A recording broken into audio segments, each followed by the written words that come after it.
sama càmmiñ dalal jàmm ak salaam. Nitienu. Newongo. Bere. Audanse. Vous êtes sur Kissy, le podcast de l'Afrique raconté par les Africains. Je suis Elisabeth. Aujourd'hui, c'est Paloma qui nous raconte son parcours. C'est pleine de générosité et de pragmatisme que cette professionnelle des ressources humaines nous explique ses retours et son questionnement actuel sur la pertinence de tenter une 4e expérience de retour. Dans cet épisode, cette maman solo nous livre les bonnes pratiques et les paramètres que nous ne devons pas négliger lors d'une planification de retour. Pour elle, le retour est important, mais pas à n'importe quel prix.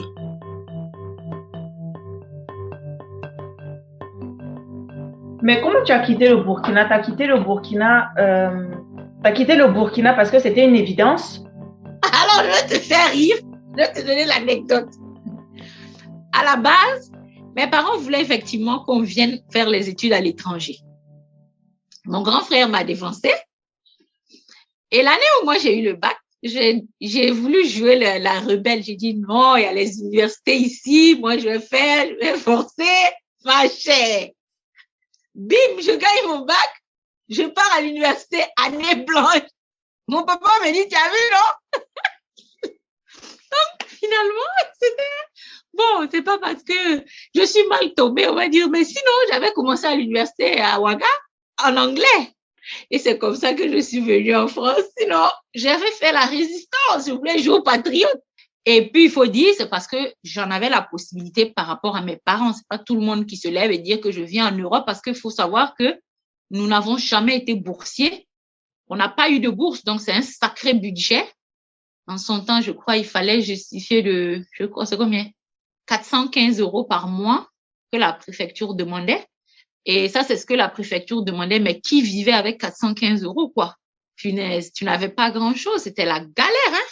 Sans compter que nous n'avons pas fait l'université publique. On était dans des écoles privées qui étaient entre 4 000 et 6 000 € l'année. C'était vraiment de gros investissements pour les parents. Je suis arrivée, j'ai fait d'abord mes 2 années de BTS. Ensuite, j'ai fait mon bachelor et après, j'ai fait un break parce que j'ai eu ma fille. Donc, j'ai perdu quasiment 2 ans. Ayant eu ma fille, ayant été en couple, pareil, je ne voulais plus que mes parents payent mes études parce que voilà, on m'a envoyé en France pour les études. Dans ce contexte-là, je suis allée me mettre en couple.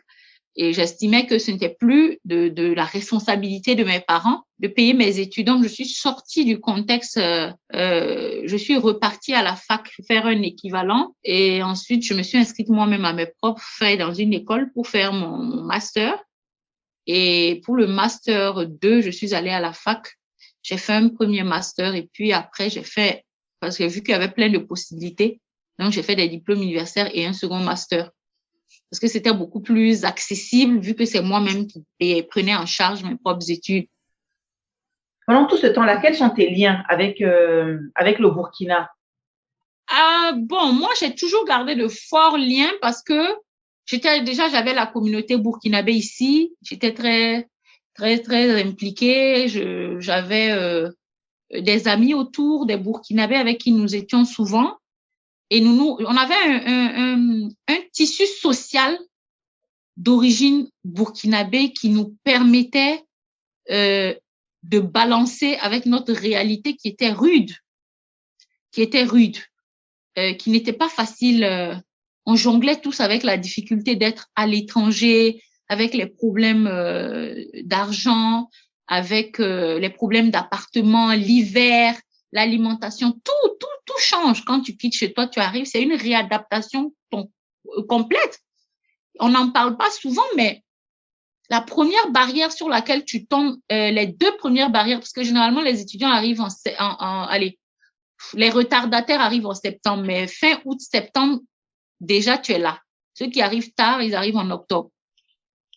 On rentre déjà dans l'automne, donc tu as la première barrière qui est la fraîcheur, le climat.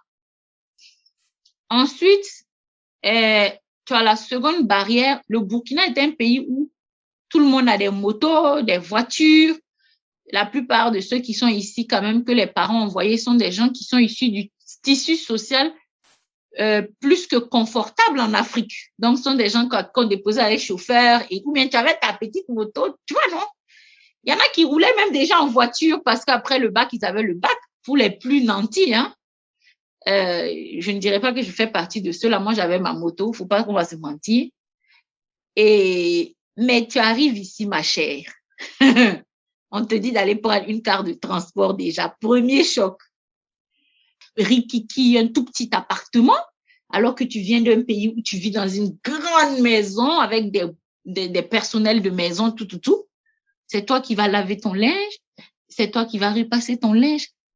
Tout change, ton monde change. C'est comme si tu passes du jour à la nuit ou de la nuit au jour.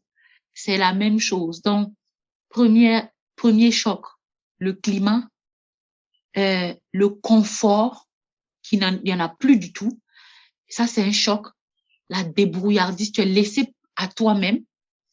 Et puis la nourriture, l'alimentation. Tu dois te nourrir toi-même et tu dois te nourrir différemment. Différemment, c'est pour ça que beaucoup, quand ils arrivent ici au début, prennent du poids parce que ce qui était inaccessible chez nous, l'alimentation change ici, c'est beaucoup plus gras. Ce qui est mauvais pour la santé est ce qui coûte le moins cher ici. Donc, les étudiants se contentent de la malbouffe, c'est-à-dire des plats transformés, des pâtes, du riz, et même pour le petit déjeuner, c'est plein de sucre, plein de matières grasses, mais c'est ce qui est accessible, donc c'est ce qu'on consomme. Donc, ton monde bascule, tout bascule. Il y a quelque chose qui n'est pas négligeable, c'est le culturel. C'est-à-dire même la langue change.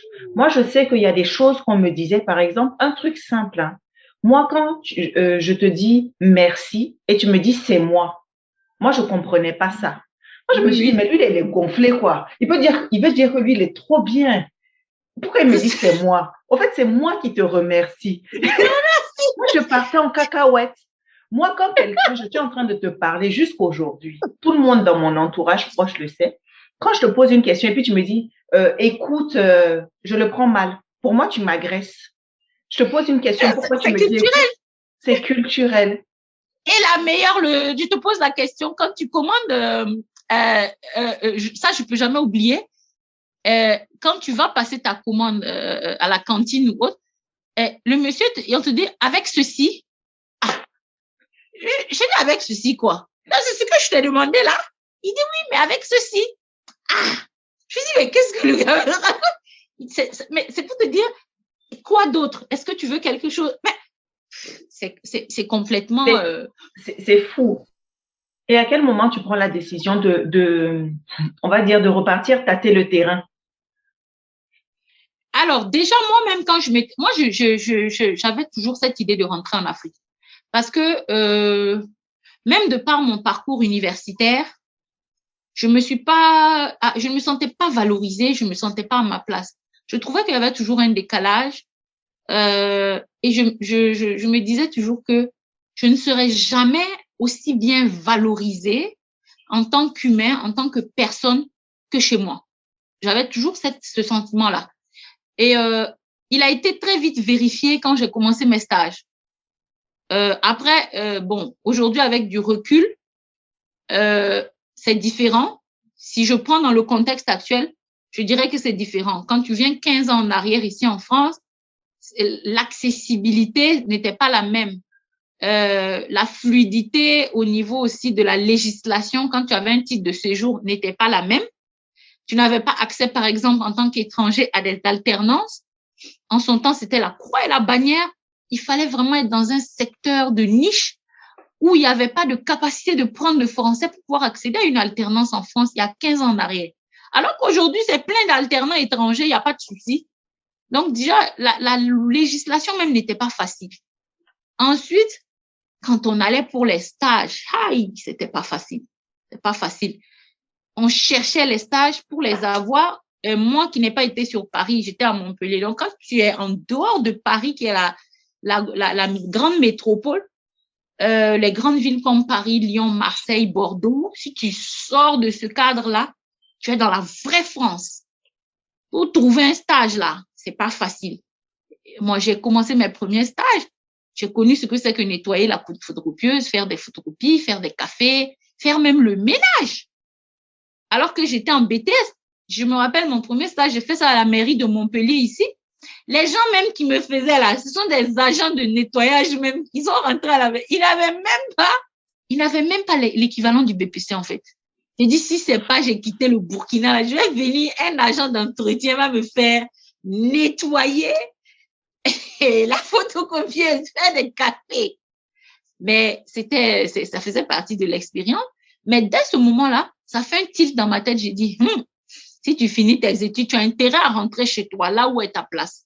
Donc, j'avais déjà cette sensation-là depuis le départ. Depuis le départ, et plus ça avançait, plus ça s'est vérifié. Nos parents ne nous ont pas envoyés pour rester ici à la base. Ils nous ont envoyés pour étudier et repartir. Donc, on est venu avec cette idée-là.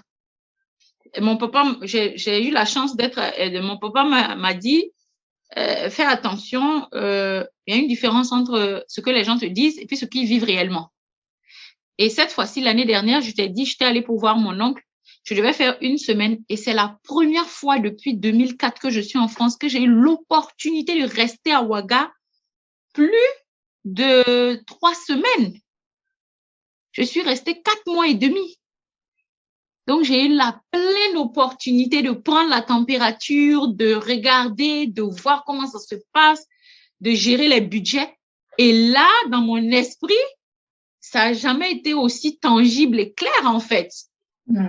Et quand je suis revenue, ma chère, la preuve, je ne suis toujours pas rentrée, alors que j'étais revenue pour rentrer, mais j'ai vite virgulé, j'ai reparamétré, parce que j'ai dit, waouh! Et puis, j'ai découvert aussi cette autre facette des gens que je dirais, je ne sais pas si c'est de la peur, de l'appréhension, mais il n'y a pas beaucoup d'aide quand tu rentres, hein. Les gens ne sont pas prêts à partager avec toi leur bon plan, entre guillemets. Alors, je ne sais pas si c'est typiquement burkinabé parce que je parle que ce que je connais. Je ne sais pas Abidjan, je ne sais pas Cameroun, Gabon. Mais pour le Burkina, c'est vraiment particulier. Est-ce que les gens ont conscience de leur bon plan? Moi, je pense que les gens ont conscience. Moi, je pense que c'est une mentalité. Regarde même, je te donne un simple exemple. Quand les gens doivent rentrer au pays, ils te disent pas. Et c'est souvent la veille ou bien tu entends un tel qui va te dire, mais l'autre rentre. Alors que vous parlez souvent, hein, des fois vous êtes eu. Et moi, j'ai toujours eu ce réflexe. Je dis, mais attends, toi, tu voyages, tu m'as pas dit. Ah non, ça s'est décidé. Je dis, tu mens. Ça s'est pas décidé puisque quelqu'un est venu me dire. J'ai dit, tu sais, cette superstition, il va mettre ça sur le compte de la superstition africaine selon laquelle quand on voyage, on dit pas, on la date, quand on revient, on dit pas. Je dis, je t'ai pas dit de me donner la date, mais tu pouvais me dire approximativement que tu dois voyager sous peu. Donc, tu vois, ce côté de partage, de solidarité, pour un pays qui est appelé quand même le pays des hommes intègres, ça peut être déstabilisant parfois. Moi qui suis entourée de plein d'autres communautés où je vois circuler les choses, honnêtement, j'ai redécouvert ma propre communauté, mon propre pays en étant à l'étranger. Et maintenant, en voulant rentrer au Burkina, je redécouvre le burkinabé parce que bon, quand tu as quitté le Burkina il y a 16 ans, il y a 20 ans pour certains, il faut dire qu'on n'est plus au parfum des réalités, hein. D'accord. Et c'est après combien d'années d'expérience que tu décides de prendre tes bagages et d'aller tâter? Alors, ma première envie, figure-toi, c'est quand je me suis mariée, mon ex-compagnon voulait rentrer. Lui, il était du Gabon. Et le Gabon, c'est un petit pays où eux, ils ont plus de facilité. Je ne sais pas si tu te souviens, en son temps, il y avait eu une forte campagne de sensibilisation avec le président Feu Omar Bongo pour lutter contre la fuite des cerveaux. Et il y avait une facilitation au retour. Quand les étudiants gabonais, déjà, eux, la majorité étaient boursiers. Et quand eux devaient rentrer, tu avais un conteneur qu'on te donnait où tu pouvais rentrer avec tes affaires. Et puis là-bas, il y avait des possibilités pour le boulot, des possibilités d'entrepreneuriat. Donc, mon ex-compagnon étant de là-bas, voulait qu'on rentre. Et moi, je n'y ai pas vu d'inconvénient. Au contraire, je n'y ai vu que des opportunités parce que je me suis dit, c'est l'Afrique. Dans tous les cas, même si je tombe pas chez moi au Burkina, je suis au Gabon. Du Gabon, je peux rentrer chez moi de temps en temps, mais ça reste pour moi un terrain que je connais. Voilà, c'est la mère patrie, quoi. Et donc, ma première expérience, c'était en 2010.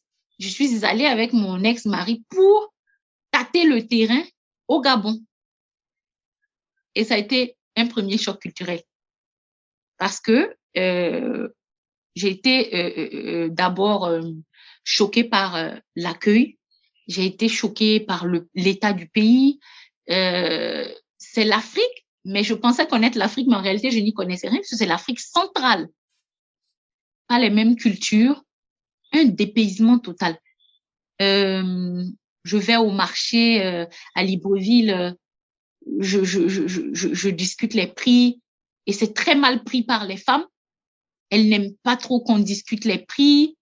C'était pas la même chaleur que j'ai connue au Burkina, au Mali, en Côte d'Ivoire ou autre. Là-bas, l'Afrique centrale, c'est différent. C'est différent, c'est une autre culture. Et le climat aussi, parce que là-bas, c'est la forêt tropicale. Tu sais, c'est l'équateur dense. Quand tu arrives en avion, déjà, c'est tellement dense que c'est noir. C'est un vert noir, en fait. Donc, déjà, le climat, tu sais, c'est cette humidité-là que tu as un peu au Ghana, en Côte d'Ivoire. Mais là-bas, il y a que la densité de la forêt fait en sorte que c'est très, très élevé.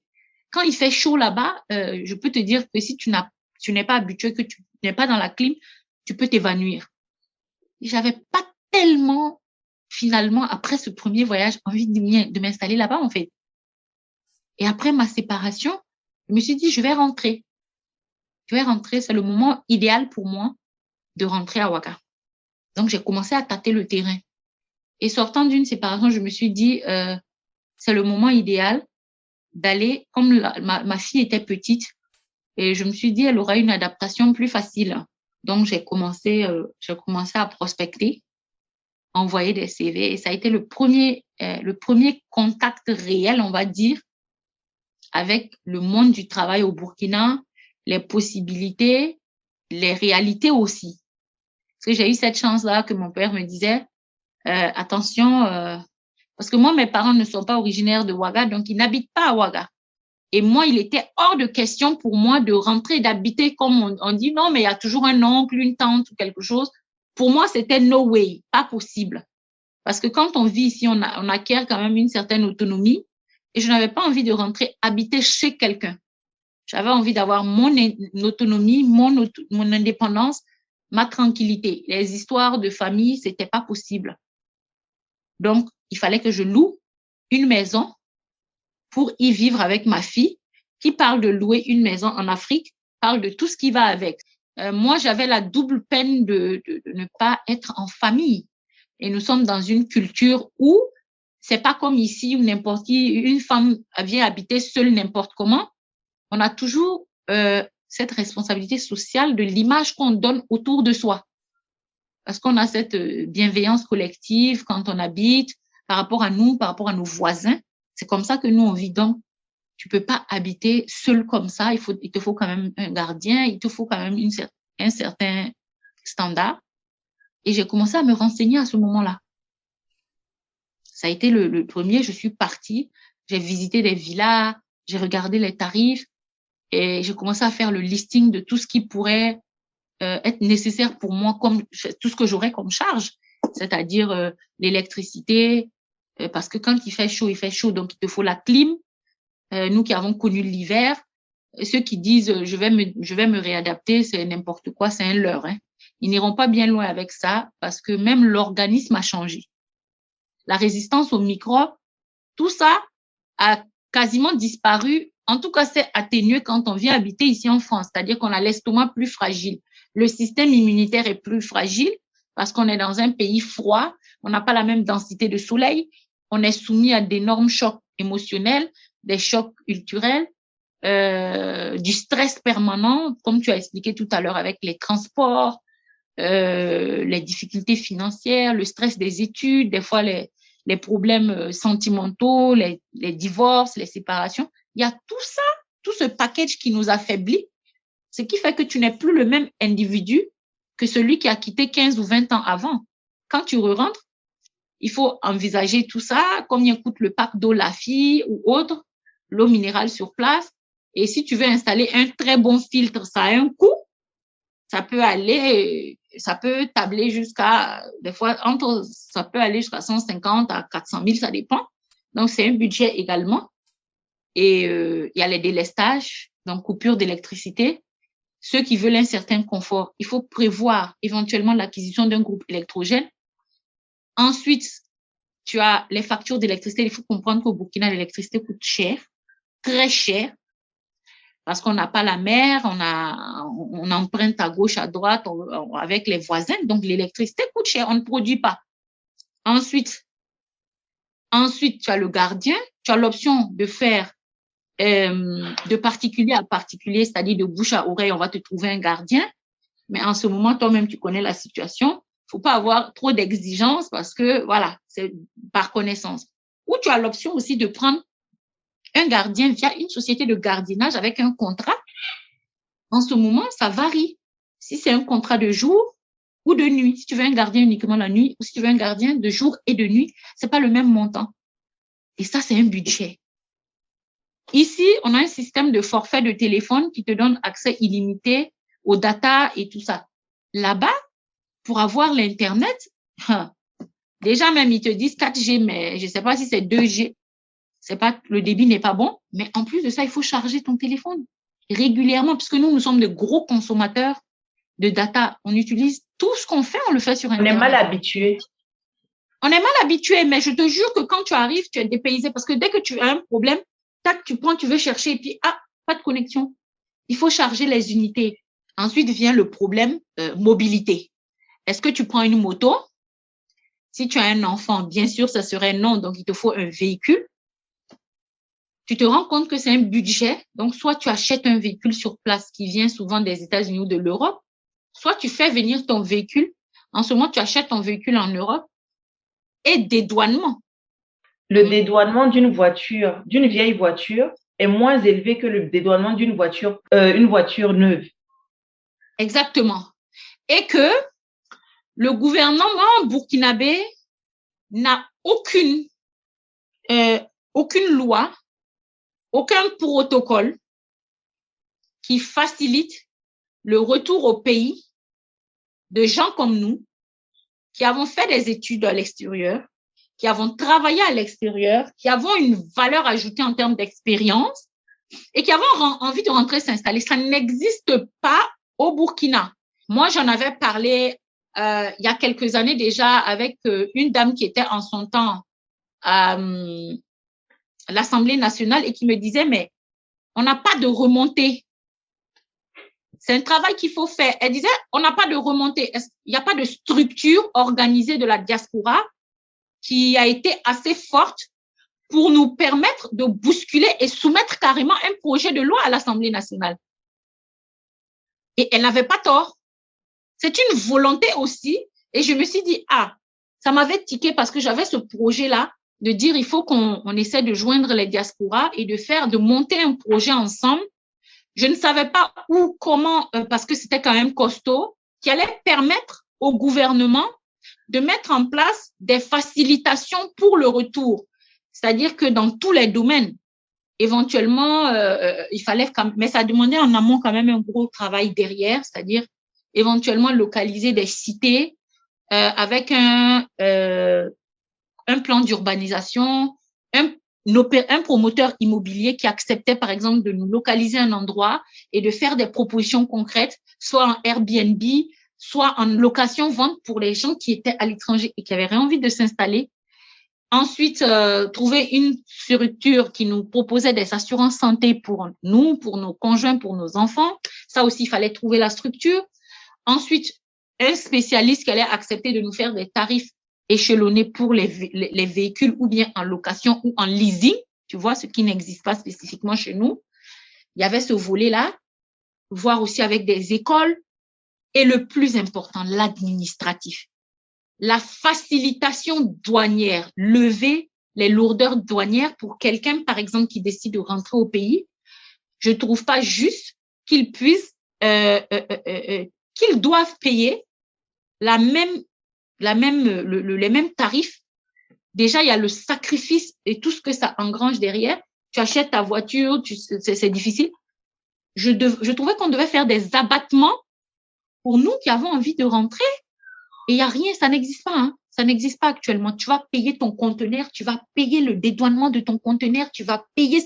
Donc, il faut à un moment donné être réaliste. Moi, j'ai été confrontée à ça. Et j'ai très vite fait le calcul par rapport aux revenus que je devais avoir pour pouvoir gérer tout ça. Et ça a été la première douche froide. Quand tu dis que tu prospectais de l'extérieur, c'est parce que tu avais des gens sur place ou bien tu prospectais parce que tu trouvais des offres sur Internet? Je faisais tout. Moi, je ne mettais jamais mes œufs dans le même panier. Je faisais sur Internet, je faisais par des amis, je faisais aussi j'avais fait des rencontres sur place et j'avais fait même de la candidature spontanée. J'avais fait les trois. J'avais fait la candidature spontanée quand j'étais sur place. J'avais fait appel aussi à mes relations familiales, amicales et l'Internet. Je n'avais pas négligé. Et comment ça va se passer sur place, le côté professionnel? C'était quelque chose c'était la première désillusion. Il faut savoir que le Burkina, c'est un pays qui a une culture professionnelle assez spéciale. C'est-à-dire que c'est un pays qui ne valorise pas ses talents. C'est-à-dire, je m'explique. Moi, en tant que Burkinabé, ayant vécu en France, ayant la culture du travail à la française, plus celle du Burkina, quand je vais postuler sur un poste pour une entreprise au Burkina, si sur le même poste, ils ont la capacité, par exemple, d'embaucher un Français, un Américain ou, par exemple, même, je vais même trop loin, un Marocain, voilà, quelqu'un du Maroc, maghrébin, par exemple, ils sont prêts à payer, même s'il faut 5 fois plus le Marocain que moi, le Burkinabé. Je l'ai découvert sur place.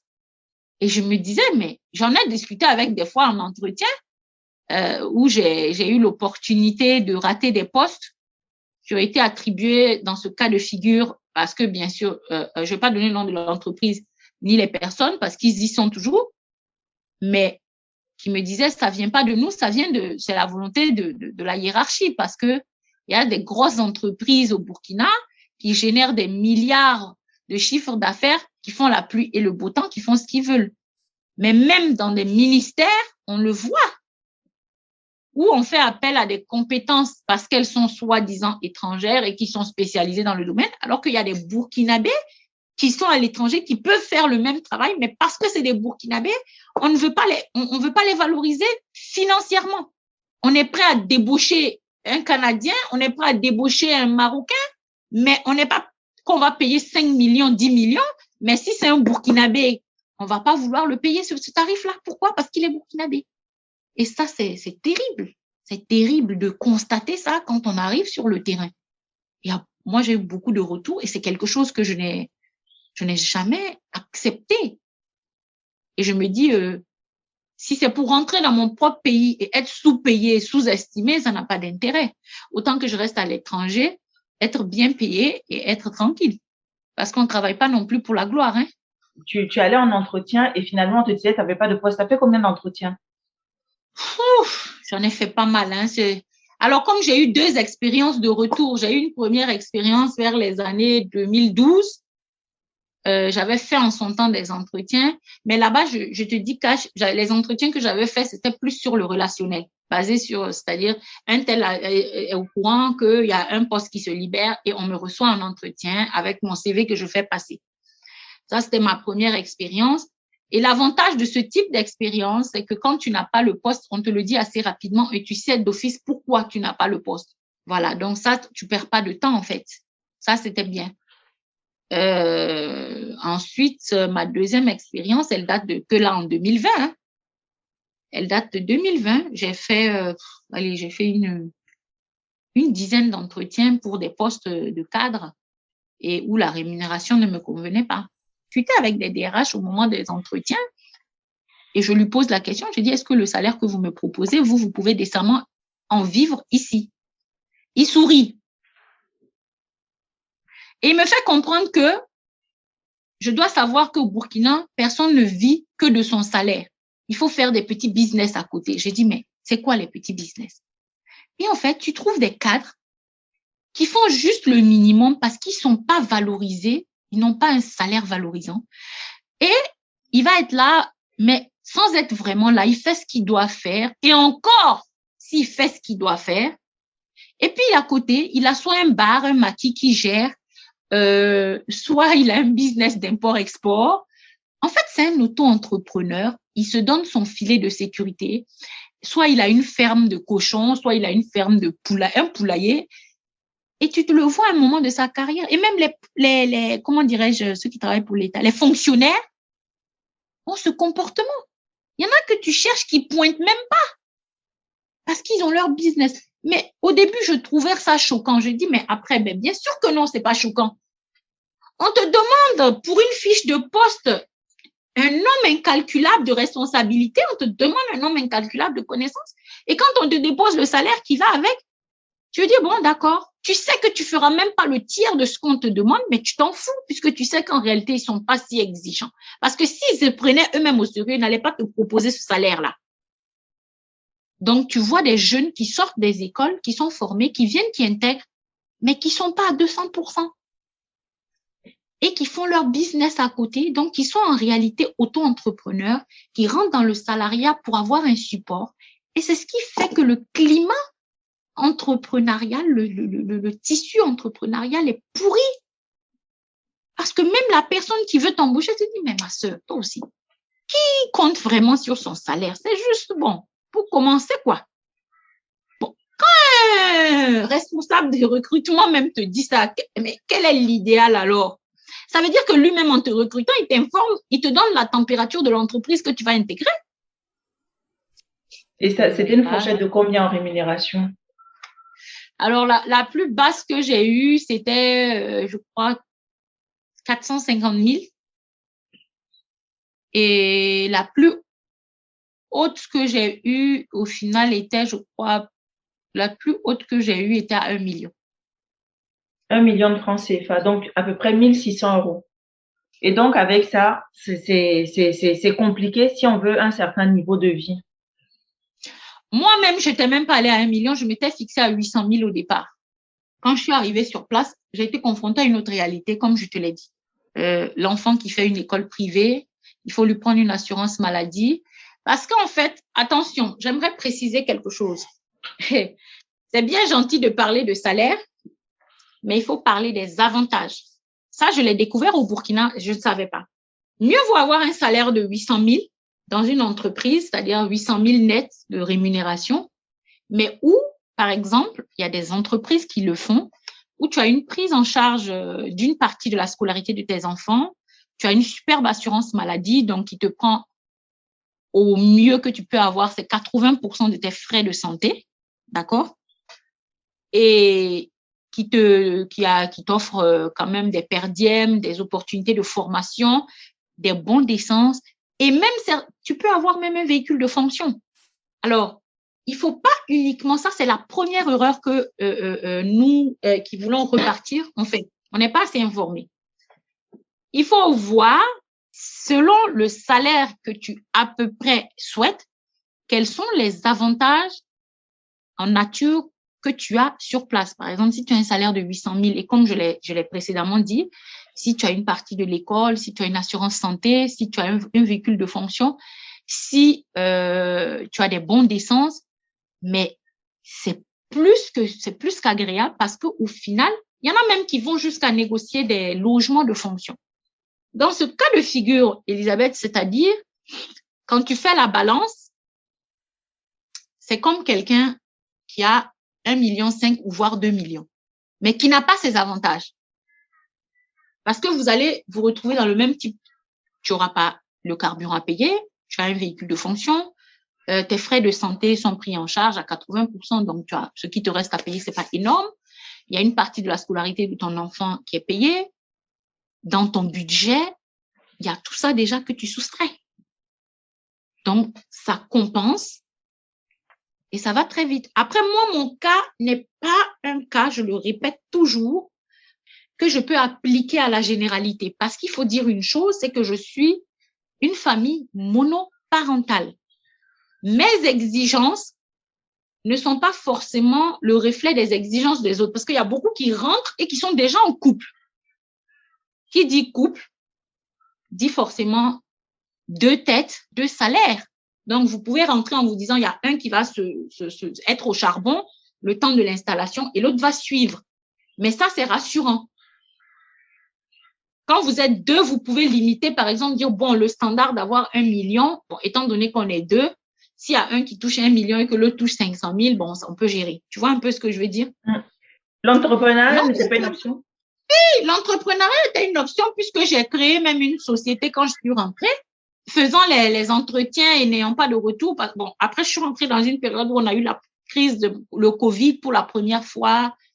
Donc, je ne considère pas cette période vraiment comme un échec parce que c'était une période de pandémie. Donc, c'était mondial, tout était fermé.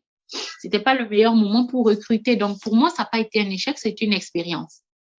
Mais ça m'a permis de rentrer en contact vraiment avec le tissu des recruteurs, avec les rouages, avec le monde sur place.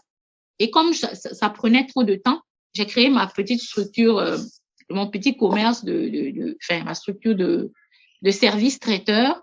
Et je me suis positionnée dans un secteur de niche. Et j'ai vu que c'était un secteur qui pouvait marcher. C'était pour moi une expérience parce que j'ai fait une étude. J'ai regardé un peu la réactivité, j'ai pu voir à peu près le taux de rentabilité et c'était génial. Mais si je voulais propulser mon projet, je me retrouvais avec un obstacle qui était, il me fallait un fonds de commerce. Fonds de commerce pour un local, fonds de commerce pour des premiers employés, fonds de commerce pour du matériel parce que c'était un domaine de la restauration. Et il faut impérativement du matériel parce que quand on parle de restauration, on parle d'hygiène sanitaire, donc il fallait quand même un fonds de commerce. Mais c'est un projet que j'ai mis de côté, mais que je n'ai pas abandonné parce que maintenant, j'ai les données pour avoir expérimenté pendant 3 mois. J'ai toutes les données dont j'avais besoin. Et si je dois rentrer et me lancer, je sais comment le faire maintenant, avec quels moyens et avec quelle stratégie également. On parle de combien pour pouvoir lancer ce type de projet-là? Moi, dans mon cas, ficeler comme je l'ai ficelé, hein, parce que moi, j'ai ficelé mon projet d'une manière qui est assez particulière, même si j'ai commencé avec 250 000 hein, sur 3 mois et puis ça a été. Mais si je dois vraiment commencer et faire le concept que je veux faire, qui n'existe pas au Burkina, je vais osciller entre 20 à 30 millions. De francs CFA. Francs CFA, oui. Parce que je vais pas aller faire le projet de l'entrepreneur qui se tâte, qui se cherche. Non,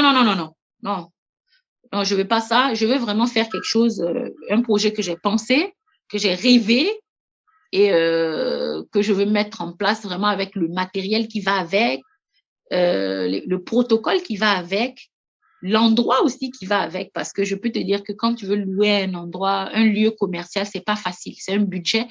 Et très souvent, ils sont pas disponibles. Ce qui veut dire qu'en fait, tu as le local. Il faut faire beaucoup de travaux pour le transformer à ce que tu veux, en fait. Le travaux, c'est les sanitaires. Le travaux, c'est souvent le carrelage. C'est l'installation de la climatisation complètement. Et ça, c'est un gros budget. Dans l'entrepreneuriat, est-ce que sur place, il y a des aides à l'information, il y a des aides au financement? Est-ce qu'il y a une possibilité aussi pour ceux qui rentrent, par exemple, dans ton exemple, d'ouvrir ton capital à d'autres personnes, peut-être qui veulent participer?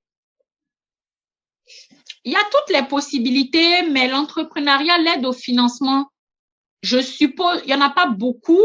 Par contre, ils ont à la chambre de commerce pas mal d'aide à la formation, à l'information actuellement. Ils font beaucoup de séminaires d'information, mais c'est pas, si tu veux comparativement ici où tu vas dire que tu as l'aide du gouvernement pour avoir peut-être un premier fonds pour acheter ton ordinateur. C'est pas pareil. Par contre, tu as accès à l'information, mais il faut aller la chercher. Mais par contre, il y a les lourdeurs administratives que nous avons gardées de nos anciennes colonies. Voilà, ils te disent que c'est dématérialisé, mais quand même, c'est pas facile. Mais l'avantage qu'on a, par contre, c'est que tu as des structures qui se sont créées et qui sont spécialisées dans ça, qui te font des packages. Par exemple, moi, j'avais accès à un package, tu as des packages entre 55 000 et 150 à 200 000 pour la création de ton entreprise. C'est-à-dire que tu payes, la personne, c'est soit un avocat, soit un juriste. Il prend tes papiers, il te fait tout de A à Z. C'est-à-dire que c'est lui qui va aller à la mairie pour toi, c'est lui qui va aller aux impôts pour toi. Si tu n'as pas envie de t'emmerder, ça, c'est un avantage qu'on a là-bas par contre. Et l'accès au crédit? Oh, laisse tomber. Moi, je ne conseillerais pas à quelqu'un d'aller commencer par crédit parce que les taux sont exponentiels, c'est élevé. C'est un peu comme on avait il y a 20 ans, 15 ans ici, tu sais, avec des taux de 24%. Parce que, en fait, la différence avec ici, c'est que là-bas, on n'a pas de système, tout est informel. Les personnes, il y a le secteur de l'entrepreneur, on a beaucoup d'informels. Les taux au prêt sont exponentiels. Tu as des taux, on te parle de taux à 16%, 24% et 17%. C'est juste pas possible, en fait. C'est juste pas possible. Même ceux qui veulent emprunter pour des petites sommes, quand ils te parlent de taux d'emprunt, laisse tomber. Et à quel moment tu te dis, à Ouaga, ça ne fonctionne pas, je reviens en France? Même si j'avais pas de boulot, moi particulièrement, j'avais cette option de donner des cours en école supérieure privée qui me générait un revenu immédiat et qui me permettait de rentrer dans mes frais tout en me laissant un peu de temps pour lancer mon entreprise. Donc, je pouvais faire concomitamment les deux. Et après, je me suis dit, c'est jouable. J'avais déjà des jonctions et tout pour commencer. Et je me suis dit, bon, va en France, ramasse tes bagages, parce que j'avais pas fini avec mon employeur ici, il faut le savoir. Mais dans ma tête, je me suis dit, voilà les différentes possibilités qui s'offrent à moi. C'est jouable, c'est le Covid. La petite est déjà sur place, elle est déjà adaptée. Vas-y, fonce. Donc, je suis revenue 4 mois et demi plus tard pour me préparer à rentrer. Tu étais en poste quand tu es partie, tu as pris un congé sabbatique? Non, j'étais en poste. Ok. Non, j'avais des congés. Ça faisait 3 ans que je n'avais pas pris de congés. J'avais trop de congés et j'en pouvais plus. En fait, j'avais même pas pris Je te dis, je suis partie pour 1 semaine. Et quand je suis partie, j'étais allée pour voir mon oncle qui était malade. Et bon, malheureusement, il est décédé. Moi, je suis arrivée, je crois, le 16 au matin, 16 mars au matin. Et je crois qu'on a fermé les frontières le 16 ou le 17. En tout cas, le lundi, dans la foulée, on a fermé les frontières. Donc, je me retrouve j'ai passé ma semaine, mon oncle est décédé, donc je devais rester plus longtemps. Mais là, les frontières étaient fermées. C'était la folie, la panique partout, en fait. Je me fais rapatrier en France pour pouvoir en finir avec mon employeur et quitter mon boulot et partir. Et finir mes dernières finitions et rentrer. Et qu'est-ce qui se passe? Parce que paf, on est 1 an après. Ah ouais, et là, j'ai plus du tout envie de rentrer là. En tout cas, pas dans l'immédiat. D'abord, je rentre. Il faut dire que le Covid a changé le monde, le Covid a changé la vision qu'on avait du monde. Alors, je rentre et je retombe dans les lourdeurs de l'administration française parce qu'il fallait du temps pour que je quitte mon emploi. J'ai pas pu obtenir les conditions de départ que je voulais, donc il fallait que je réajuste mon organisation. Et ce qui devait me prendre 1 mois et demi est parti du mois de juin 2020 à janvier 2021 quand même. Donc, janvier 2021, on va même dire mars 2021. Donc, premier obstacle qui n'est pas dépendant de ma volonté, c'est de finir avec ce côté professionnel. Deuxième obstacle que j'ai reparamétré, c'était les finances. Parce que j'avais des options de prendre un crédit ici pour pouvoir financer tout mon départ. Mais je n'avais aucune garantie là-bas puisque j'avais pas eu un contrat établi où j'avais vraiment un bon salaire qui me permettait, par exemple, d'assurer les mensualités ici. J'aurais pu les assurer pendant 1 an et demi, ça sûr, mais derrière, je savais pas.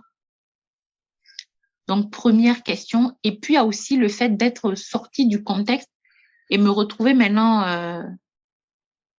on va dire, de façon objective. Parce que là-bas, j'étais sur le charbon, voilà, j'étais plus sur l'émotion. Et quand je suis arrivée, le temps qui m'a été donné m'a permis maintenant de poser mon fameux tableau dont je t'ai parlé. S'il te faut prendre un crédit pour prendre un nouveau départ, est-ce que ça fait partie de ce que tu as envie de faire? Tu vois, toutes ces questions commencent à se poser. Est-ce que ton envie de quitter la France est motivée par l'envie de retrouver une qualité de vie supérieure qui correspondait à mes besoins émotionnellement, psychologiquement, culturellement aussi? Être à côté de la famille et tout ça, oui, mais m'est venue cette réponse pas à n'importe quel prix. Parce que ce que les gens ne savent pas, ils pensent que comme tu sais, ici, on est formaté à avoir un rythme de vie assez costaud. Tu vois, toi, tu as été à Paris, tu sais ce que c'est. Et donc, dans notre imaginaire, on se dit, quand on va rentrer, c'est pour avoir la belle vie, où on a une bonne situation, on a la famille à côté qui nous aide avec les enfants, on a tous ces avantages et on est moins stressé, on a une meilleure qualité. Et ce qui est complètement faux. Ça, c'est le rêve, c'est l'idéalisation qu'on a. Mais l'Afrique a changé, les gars. C'est-à-dire que maintenant, les parents en Afrique n'ont plus le temps. Ils sont dans leurs activités. Il y a très peu de parents que je connaisse qui ont le temps comme les gens pensent, où je vais aller déposer mes enfants là-bas. Souvent même, il y a des cas où moi, je connais des parents qui sont même encore jeunes et en activité. Donc, les gens fonctionnent comme ici, c'est des crèches, des nounous, des crèches. C'est le même système.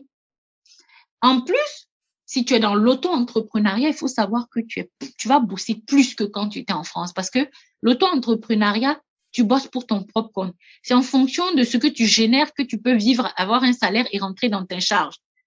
Ensuite, en sachant que là, en Afrique, il n'y a pas de filet comme ici où on a un système social qui te permet d'avoir des fois des aides de l'État. Là-bas, c'est pas le cas. Donc, c'est à 300%, tu dois être du lundi au dimanche. Tu n'as pas de jour off, en fait. Alors, tu te poses la question, si je dois quitter ici, moi, dans mon cas, je voulais ouvrir un restaurant, mais pour être à l'aise et mettre ma fille à l'aise, je devais faire des cours du soir. J'avais booké le samedi des cours de 8h à 21h. En sachant que quand je finissais le boulot, je donnais des cours en semaine. Le soir, je voyais mon enfant rapidement, je le déposais et je partais au restaurant puisque je devais avoir un service du soir. Quand j'ai regardé le tableau et que j'ai regardé, mais c'était une vie de folie. Et je me suis dit, à quel moment, à ce prix-là, tu veux rentrer? Non. Non, en fait, non, pas à ce prix-là. Je ne pouvais pas te dire, Elisabeth, dans 6 mois, j'allais rentabiliser, mon restaurant allait prendre, ça allait être le feu, ça allait marcher, ou ça allait me prendre 1 an ou 2 ans, je n'en sais rien.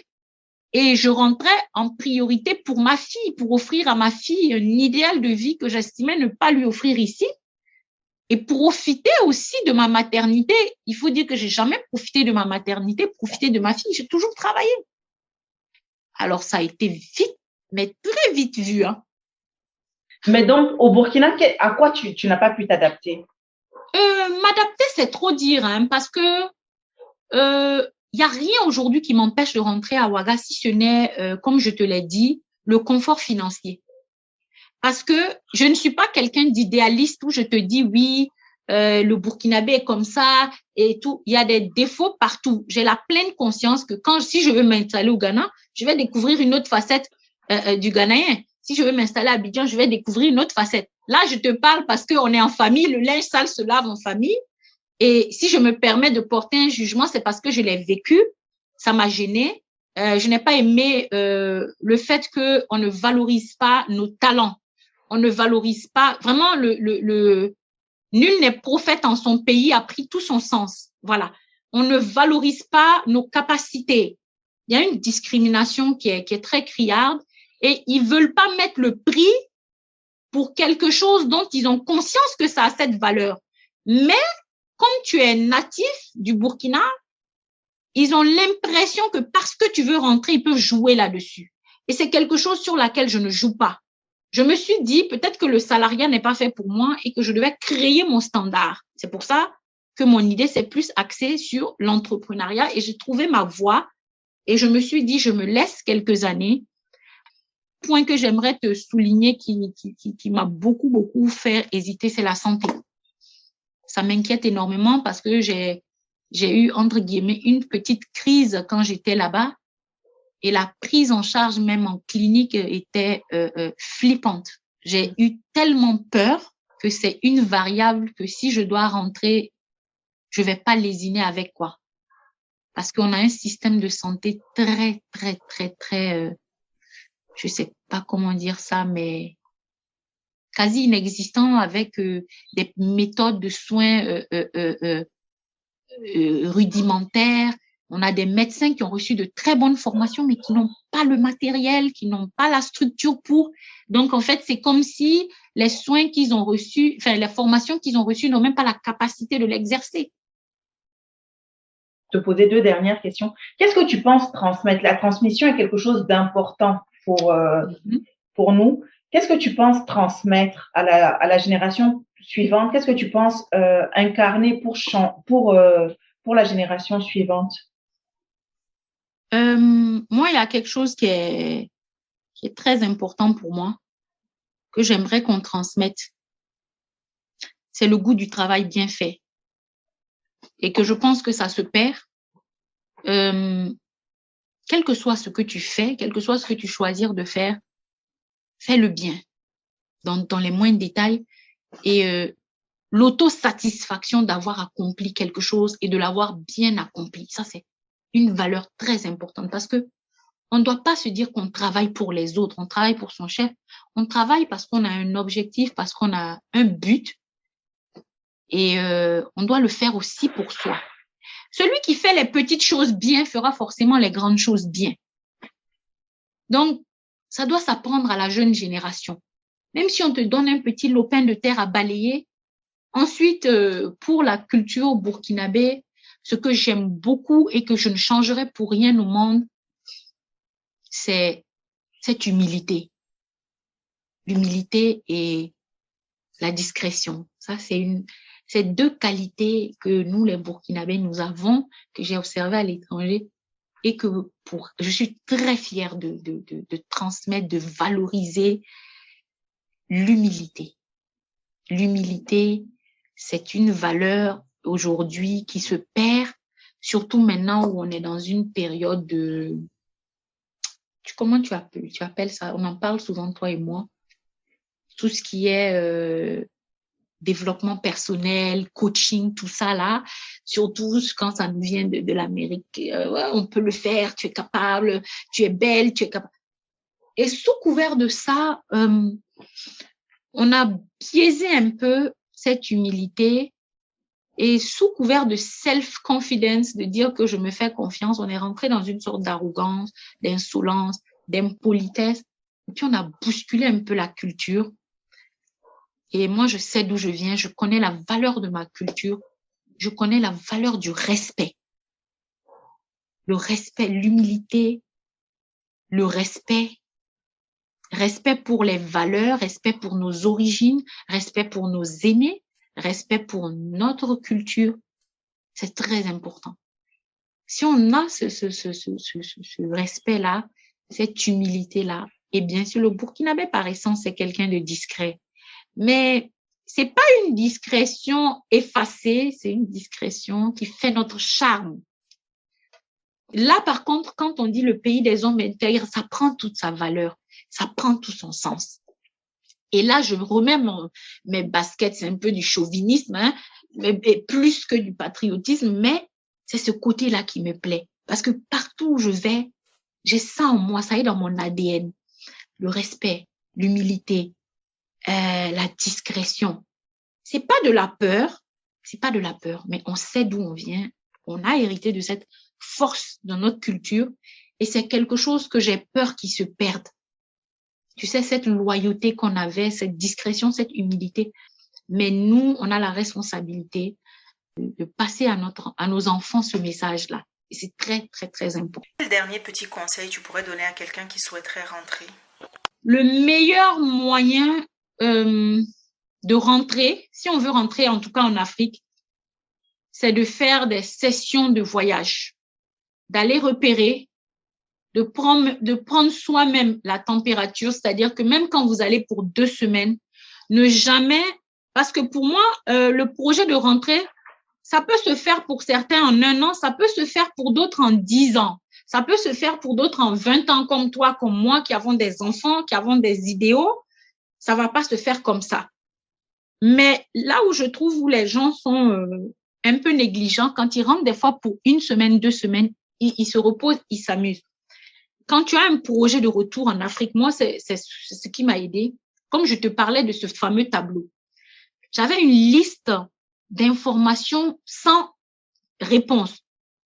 À chaque fois que je rentrais, même si c'est pour 1 semaine, je demandais avant. Je préparais mon retour et je demandais à des personnes sur place de me prendre des renseignements sur les tarifs, sur les maisons, sur les abonnements Internet, sur ces choses-là. Et mes voyages n'étaient jamais perdus parce que même en 2 semaines, je remplissais les cases petit à petit. Et ça m'aidait à avancer dans mon projet de retour. Les gens souvent pensent que c'est à la dernière minute, ils vont remplir le tableau. Les gars, c'est un changement complètement de vie. Ne pensez pas que c'est parce que c'est un pays où vous avez vécu, vous avez grandi. Ça fait la moitié de votre vie que vous êtes séparés de ce pays. Et cette moitié de vie-là, le pays a changé de réalité, a changé d'habitude. Il s'est ouvert au monde. Donc, c'est pas le même pays, en fait. C'est le vôtre, mais 20 ans plus tard. Donc, il faut avoir pour chaque personne, et ce volet-là, il faut en parler parce que c'est la préparation qui va déterminer la réussite de votre retour. Si vous êtes bien préparé, ça va bien se passer. Bien sûr, on ne peut pas dire à 100% que toutes les cases vont être identiques au résultat, mais au moins, vous réduisez les possibilités de désagrément à 80%, 90%, je dirais. Lorsque vous savez quelle école vous allez mettre votre enfant, le prix de l'école, vous savez le prix du kilowattheure, vous savez à peu près combien vous allez mettre dans le carburant par mois. Alors, les gens disent non, quand on va arriver sur place, on va voir. Ma chère, quand ils arrivent sur place et qu'on leur dit que, par exemple, c'est 45 000, 75 000 le club de tennis par mois et qu'ils reparamètrent, ils te disent, ah mince. Donc, c'est pas un détail. Plus votre tableau est étayé, plus vous avez les réponses et plus vous savez où vous allez et ce que vous allez faire et comment vous allez le faire.